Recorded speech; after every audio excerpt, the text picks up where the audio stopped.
Assalamu alaikum, my dear students. How are you all? I hope all of you will be fine. In the second chapter, Structure of Atom, our next topic is Isotopes.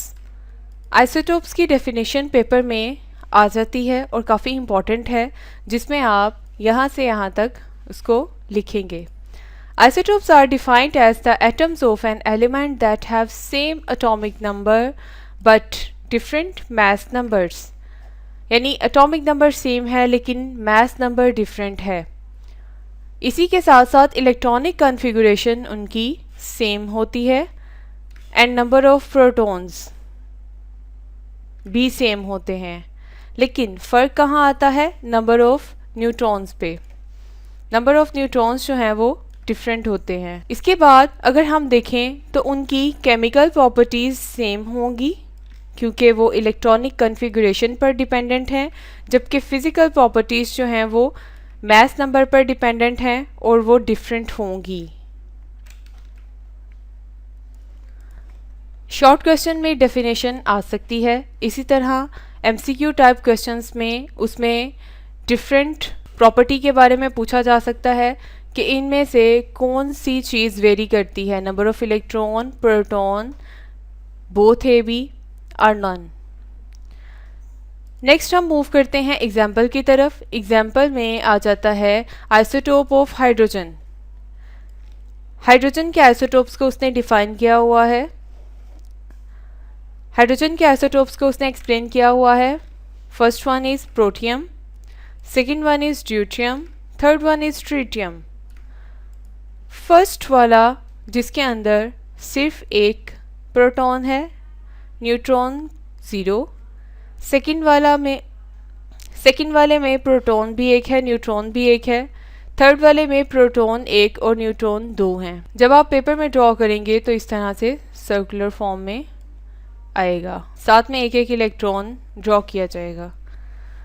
Structure of atom में जो हमारा next point है isotopes of carbon. Isotopes of carbon में carbon के दो stable isotopes को बताया गया है, कार्बन 12, कार्बन 13, जबकि एक तीसरा आइसोटोप भी है जो कि रेडियो एक्टिव आइसोटोप है और वो कार्बन 14 है. कार्बन 12 की अबंडेंस 98.9% है, जबकि 13 और 14 दोनों जो है वो रेयर हैं, 1.1% इन नेचर हैं.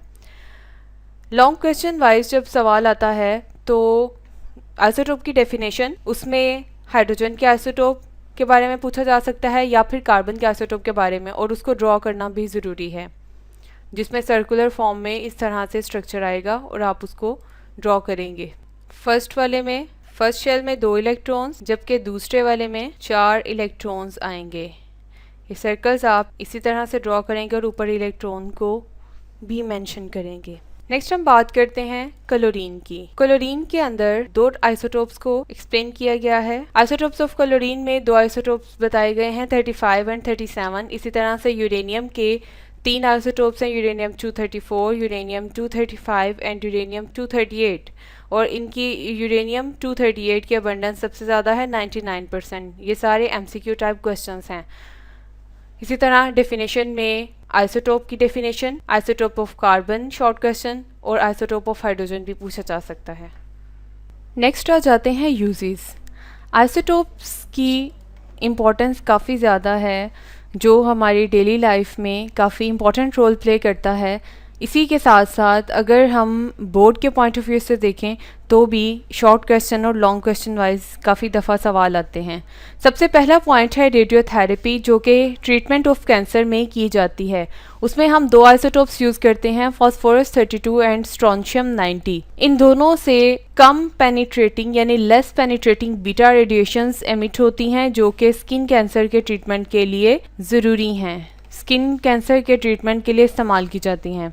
इसी तरह से कोबाल्ट 60 क्या करता है, strong penetrating gamma rays emit करता है और जो कैंसर को क्योर करने के लिए यूज़ किया जाता है. नेक्स्ट हम देखते हैं traces for diagnosis and medicine. Point number 2, traces for diagnosis and medicine. इसमें आप क्या बताएंगे? The radio active isotopes are used as a tracers in medicine to diagnose the presence of tumour. यानी एक तरफ बात करते हैं हम कि कुछ आइसोटोप्स ऐसे हैं जो इलाज के लिए यूज़ होते हैं, कुछ डायग्नोसिस के लिए यूज़ होते हैं। उनमें आयोडीन 131 है जो कि गाइटर के लिए यूज़ होता है।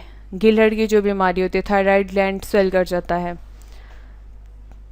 टेक्नीटियम मॉनिटर करता है बोन ग्रोथ को, यानी प्रॉपर ग्रोथ हो रही है बोन्स की कि नहीं।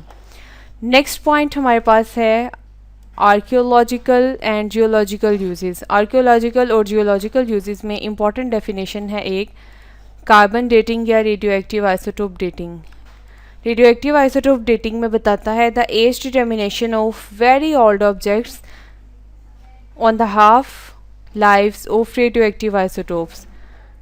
नेक्स्ट हमारे पास है रेडियो कार्बन डेटिंग या simple carbon dating. Short question में पूछा जाता है, जिसके अंदर हम ओल्ड कार्बन कंटेनिंग ऑब्जेक्ट्स की डिटर्मिनेशन करते हैं by using the carbon 14। Next point है chemical reactions and structure determination. तो कार्बन 14 इंपॉर्टेंट पार्ट है प्लांट्स की बॉडी का, फोटोसिंथेसिस पर्पस में भी यूज़ होता है। और ग्लूकोज, क्योंकि ग्लूकोज बनता है फोटोसिंथेसिस में, तो ग्लूकोज का एक अहम पार्ट कार्बन भी है। तो उस दौरान जितने भी इंटरमीडिएट स्टेप्स हैं वो सारे उसकी डिटर्मिनेशन में हेल्प करते हैं, जिसमें केमिकल रिएक्शन की इन्वॉल्वमेंट, जिसमें केमिकल रिएक्शन और स्ट्रक्चर डिटर्मिनेशन आ जाते हैं। नेक्स्ट है एप्लीकेशंस इन पावर जनरेशन।